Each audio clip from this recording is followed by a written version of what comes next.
The ubiquity of water as a religious symbol makes it kind of hard to speak to, especially with us, because we like to have a mile-wide approach. Sometimes we've been accused of being an inch deep because of that. I aim to go deeper here, as deep as I can. Deep calls to deep, right? Water has been lifted up, and I can't think of a tradition that doesn't have a special place for water. In Christianity, they speak of the Spirit being poured out into the vessel of disciples.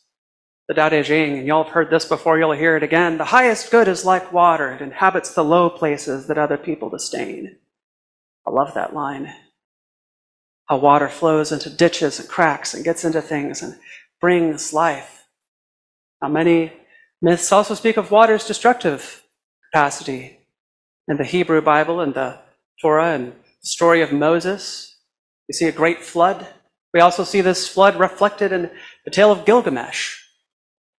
All around the world, many cultures have a flood myth, right?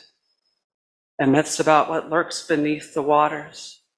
Sometimes wonders, sometimes terrors. The Midgard-Sormr of Norse mythology, a giant world snake that lives beneath the waves, or the primordial chaos being like water in Greek mythology. Water is, again, ubiquitous. It's symbol as a sustainer and a life provider, and as a destroyer. It speaks to this underlying principle that I at least see rising all time and time again. Creation and destruction abet one another, inform and inspire one another, flow between the two. Your body, all of our bodies are at least 60% water. Your brain is 95% water. Your bones, even your bones, are about 20% water. Your lungs are around 75% water. Our life is possible because of water. And no one's entirely certain where it comes from. Best guess so far, falling from the sky in frozen comets. Now, water is not particularly rare, but in a liquid form in our cosmos, it sure is. You got to be just close enough to a warm thing. Not too close, not too far, just right. Then the seas can fill, bodies can move around, water can be animated with earth and become things not unlike us. Right. The power of water to create, the power of water to destroy, the power of water to symbolize a rejoining, a coming home. For what other lessons may water teach us then? I can break things and I can build things. Yeah, we know. But water, as the Tao says, flows to the low places. And where are we called, friends?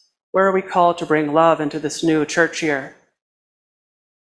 Do we take the water to the peaks, or do we take it to the thirsty, wherever they are? I believe it's the latter. Water all flows back in one giant cycle.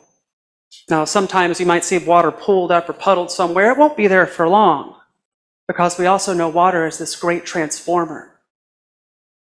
I have experienced the Omaha blizzard, or snow, first time in Midwestern winter. It was a ride. I'm here for the next one. It freezes, yes. And it melts and evaporates and comes back down as rain, life-giving rain, or it could be a rainstorm that sweeps a village away. It's complicated.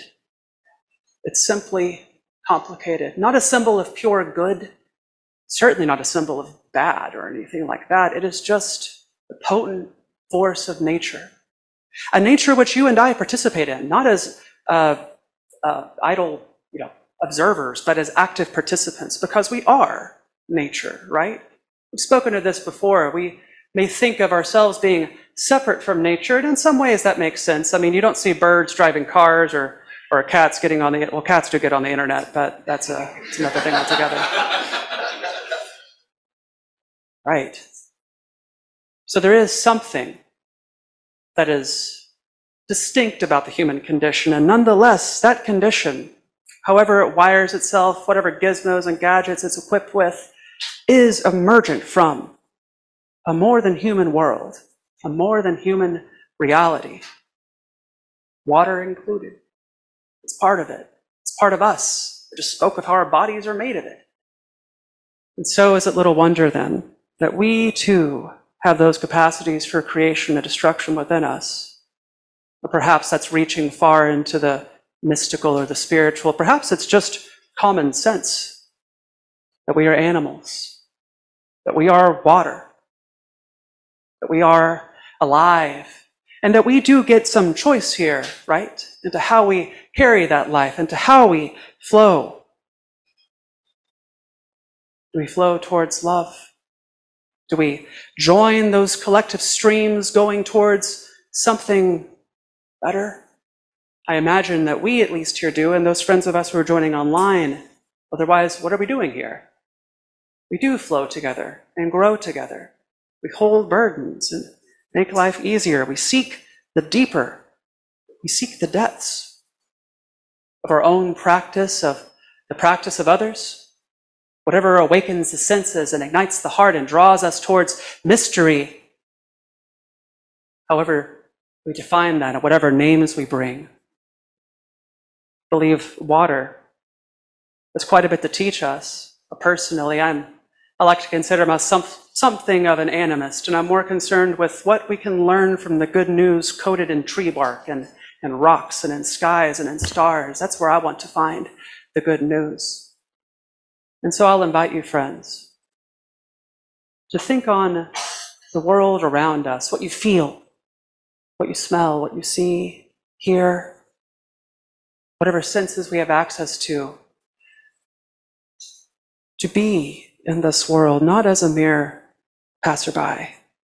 And we are only here for a short time, but while we're here, to flow together, to join our waters together, to let that spirit of righteousness pour out upon us, to be like that water that flows into the low places and bring the love and the life and the liberation to create when it is time to create, to understand that, like Malcolm X understood, that sometimes things have to fall apart before they can come back together again.